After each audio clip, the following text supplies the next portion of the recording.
Hello everyone. Episode की starting योंगदो से होती है, जो कि अपनी माँ से मिलने आया था। उसकी माँ उसे देखते ही पहचान जाती है और उससे पूछती है कि वो कैसा है, जिस पर योंगदो कहता है वो बिल्कुल भी ठीक नहीं है। ये सुनते ही योंगदो की माँ उसे गले से लगा लेती है और योंगदो भी बिल्कुल ऐसा ही करता है।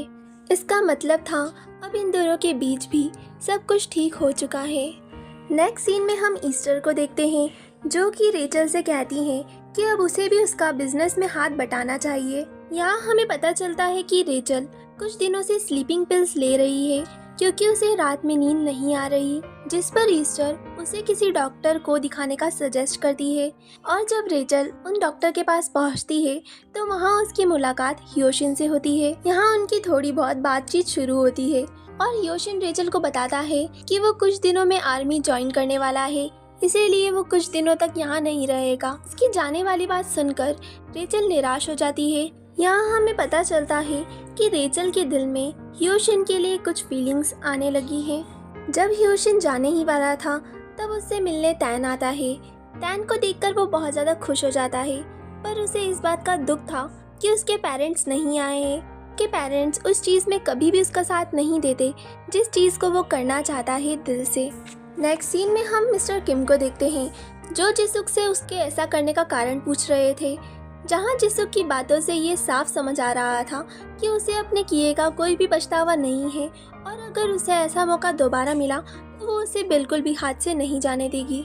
ये बात अब मिस्टर किम भी समझ चुके थे, इसीलिए वो जिसुक को डाइवोर्स देने का डिसाइड करते हैं, जिस पर जिसुक कहती है ये तो उसके लिए और भी अच्छा होगा। वो एलिमनी के तौर पर मिस्टर किम की आधी जायदाद अपने नाम करा लेगी। यहाँ जिसुक का लालच अभी भी नहीं जा रहा था, वो सिर्फ अपने ही फायदे के बारे में सोच रही थी। युन तैन के साथ मिस्टर किम को देखने आई थी। तैन और युन अब साथ में हैं।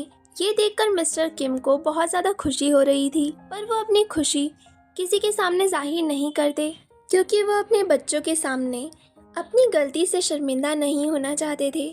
और तैन ये देखकर बहुत ज़्यादा खुश हो जाता है क्योंकि अभी तक उसे लग रहा था कि वो अपने डैड के खिलाफ जाकर ये सब कर रहा है। नेक्स्ट सीन में हम देखते हैं चैन और मिस्टर युन बाहर घूमने आए थे, जहां उन्हें तैन और वॉन भी ज्वाइन करते हैं और चारों साथ मिलकर बहुत अच्छा टाइम स्पेंड करते हैं। यहाँ बातों बातों में वॉन को पता चलता है कि इस बार तैन की 50th रैंक लगी है, जिस पर वो तो बहुत ज़्यादा खुश हो जाता है। पर मिस्टर युन उसे इतना ज़्यादा खुश देखकर पूछते हैं क्या 50th रैंक इतनी ज़्यादा अच्छी है, जिस पर वॉन उनसे उनके बेटे की रैंक पूछता है और मिस्टर युन बड़े ही प्राउडली बताते हैं कि उनका बेटा तो हमेशा फर्स्ट रैंक पर आता है। ये सुनकर वॉन को मिस्टर युन से जलन हो रही थी। जब वॉन की शादी वाली बात युनजू को पता चलती है तो वो बहुत ज़्यादा टूट जाती है। उससे अपनी पूरी लाइफ बिखरती हुई दिख रही थी, पर इसके बावजूद भी वो वॉन से मिलने का डिसाइड करती है और वॉन से वो एक स्माइल के साथ मिलती है।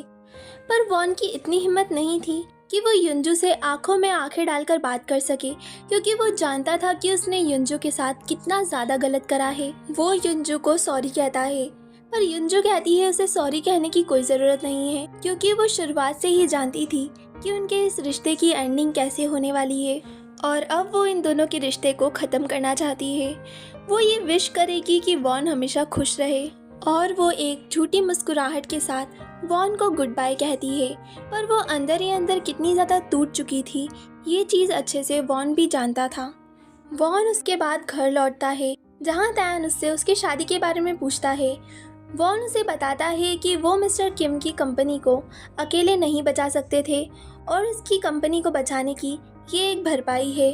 वो तैन से कहता है कि वो वापस अमेरिका ना जाए और यहीं रहकर उसका बिजनेस में हाथ बटाए, जिसके लिए तैन मान जाता है। सीन शिफ्ट होता है आज से 1 साल बाद। अब तैन सीनियर बन चुका था। रेचल भी अपने दर्द को भुलाकर जीना सीख चुकी थी, पर योंगदो और तैन के बीच अभी भी कुछ नहीं बदला था।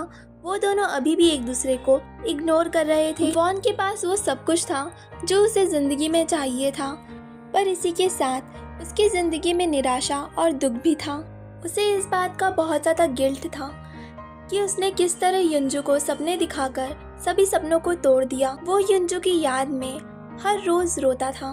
सीरीज़ के एंड में हम युन और तैन को देखते हैं, जो एक साथ बहुत ज़्यादा खुश थे और साथ मिलकर अपने फ्यूचर की प्लानिंग कर रहे थे।